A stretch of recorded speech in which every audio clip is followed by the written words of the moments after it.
Le patronat de la presse est pour le moins sévère et vitriolique. Le CEDEPS, c'est le Conseil des diffuseurs et éditeurs de la presse du Sénégal, a dans un communiqué dénoncé les conditions d'attribution de l'aide à la presse qui ne sont pas orthodoxe et en porte-à-faux avec les promesses qui ont été faites par Monsieur le Président de la République lors d'une audience accordée aux médias sénégalais le 27 mars. De nombreux groupes de presse donc ici au Sénégal ont déjà fustigé le procédé et risquent de restituer aussi rapidement l'échec qu'ils ont reçu.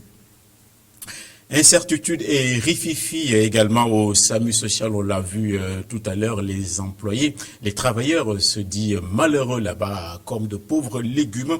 Ils sont excédés par des conditions de travail tout à fait lamentables. Ils l'ont manifesté à tue-tête aujourd'hui, ainsi que nous le rapporte Kessendo. Ce matin, ils étaient une cinquantaine à manifester à l'entrée du SAMU social de Scaturbam. Des ASP, infirmières, brancardiers et sages-femmes en colère. Ils demandent que leurs droits et statuts soient respectés à hauteur de leur engagement.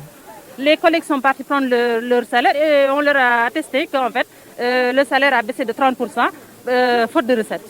Nous sommes des stagiaires et pire que nous sommes des sages-femmes diplômées d'État, sortantes depuis des années. En ce moment de crise, nous faisons 24 heures sur 24 pour 15 000, parfois 11 000 francs. Plus de 10 ans, tu te considères comme une stagiaire ou bien un stagiaire, c'est pas normal.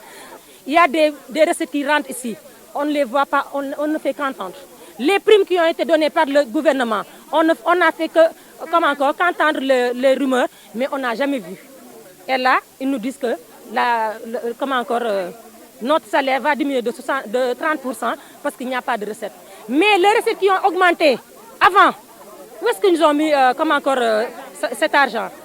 Du côté de la direction, on joue la carte de la compréhension. Le SAMU dit n'avoir reçu aucune aide de l'État. Donc le personnel socio-sanitaire et les AIC dépendent des recettes de la structure selon une grille de répartition prévue à cet effet. Et c'est sur cette base-là que le CDS procède au paiement de leur motivation. Maintenant, comme c'est une clé de répartition qui a été fixée sur une loi, donc c'est tout à fait normal que lorsque les recettes baissent, que les émoluments baissent. Pour les stagiaires officiels reconnus par le SAMU, la demande passe par moi, je signe et je fixe la durée du stage.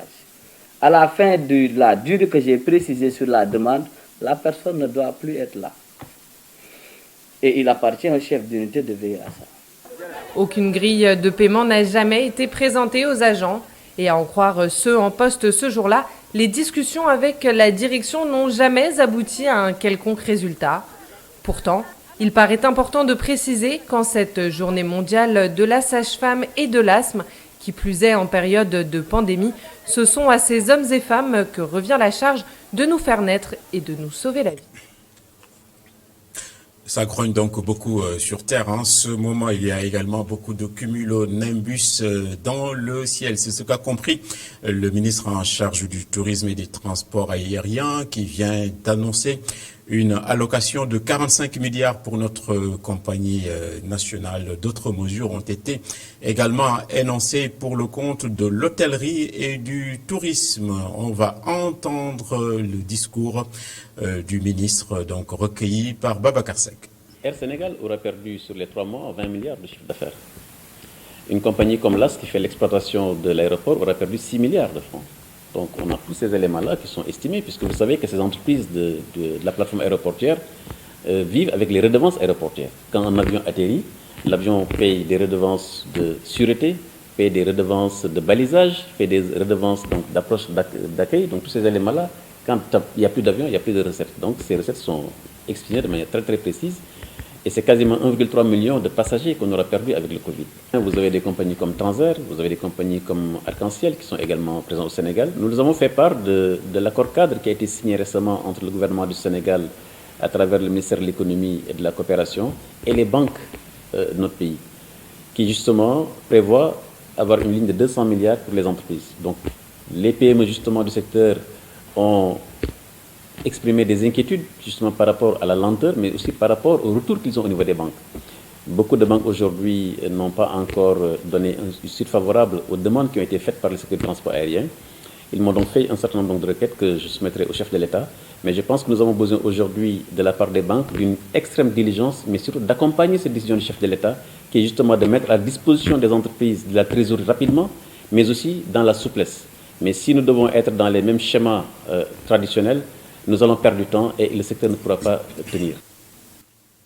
Le sol donc se dérobe sous nos pieds, donner c'est recevoir en ces temps absolument incertains. C'est ainsi que l'Ordre national des pharmaciens du Sénégal a sorti rapidement le chéquier donc pour contribuer à la force Covid-19. Les dons et les donations ont été donc réceptionnés par le ministre de la Santé sans rechigner. On va suivre le sujet qu'a pu réaliser Moustapha Gabardiop. Des lits, des appareils médicaux et des médicaments mis à la disposition du ministère de la Santé par l'Ordre des pharmaciens pour lutter contre Covid-19. En plus de cela, il y a des actions individuelles menées au niveau des collectivités, au niveau des regroupements et des collectifs, des actions qui représentent une valeur de presque 40 à 50 millions. Ce qui veut dire que donc, la profession aujourd'hui a manifesté tout son engagement et son soutien auprès des autorités là pour pouvoir ensemble contenir cette pandémie qui est le Covid. Pour le ministre de la Santé, les pharmaciens sont en première ligne de la riposte. Ils peuvent également jouer un rôle primordial dans la surveillance du virus. J'aimerais aussi noter que les pharmaciens doivent jouer un rôle important dans la surveillance parce que le premier conseil ou les premières consultations généralement dans les quartiers se font au niveau des pharmacies. Et dans ce cadre-là, la collaboration entre la riposte et les officines est une collaboration qu'il faut absolument donc installer pour nous permettre de densifier notre surveillance. Selon les pharmaciens, il n'y a pas de risque de rupture de médicaments au Sénégal. Les grossistes comptent assurer 4 mois de stock de chloroquine et d'azithromycine, les 2 médicaments utilisés dans le traitement de Covid-19. Les soignants sont donc tout à fait en première ligne. Il faudra les saluer comme il se doit. Aujourd'hui, c'était journée mondiale dédiée aux sages-femmes, donc, mais journée absolument chahutée par le virus. La journée a été célébrée dans la banlieue dakaroise et les blues roses, comme on les appelle, ont pu parler des principaux sujets les concernant. Mamadou Lamine Fati. La journée internationale des sages-femmes, marquée dans la sobriété par les acteurs à cause de la pandémie de Covid-19. Chaque année, on organisait la journée internationale des sages-femmes.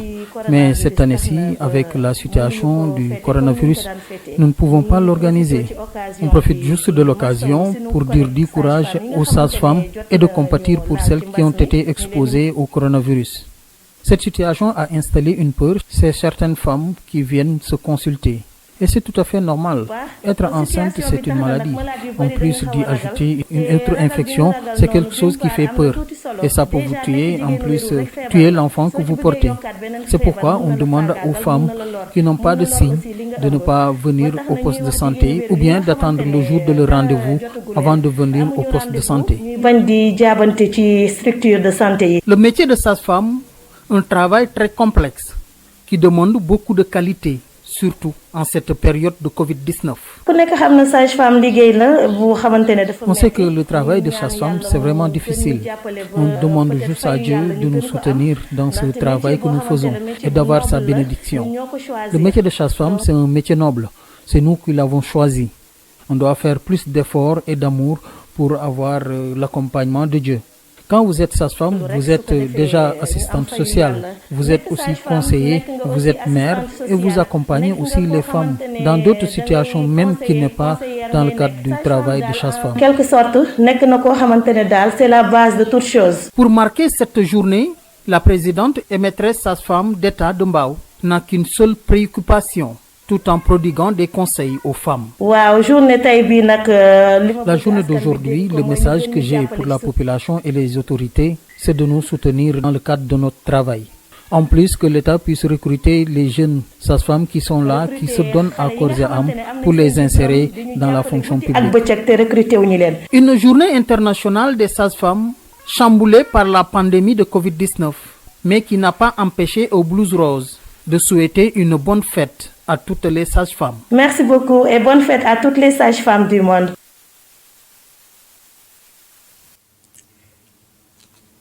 Et dans ce contexte abracadabrantesque, les démarches solitaires, ça marchera de moins en moins. Donc, aller ensemble, ça permet donc d'aller plus loin et d'être plus fort. C'est ainsi que la délégation à l'entrepreneuriat rapide, ainsi que l'ESP, c'est l'École supérieure polytechnique de Dakar, ont ouvert ensemble une plateforme de collaboration au nom des étudiants pour les appuyer et les accompagner dans leurs travaux de recherche. Boubacardia.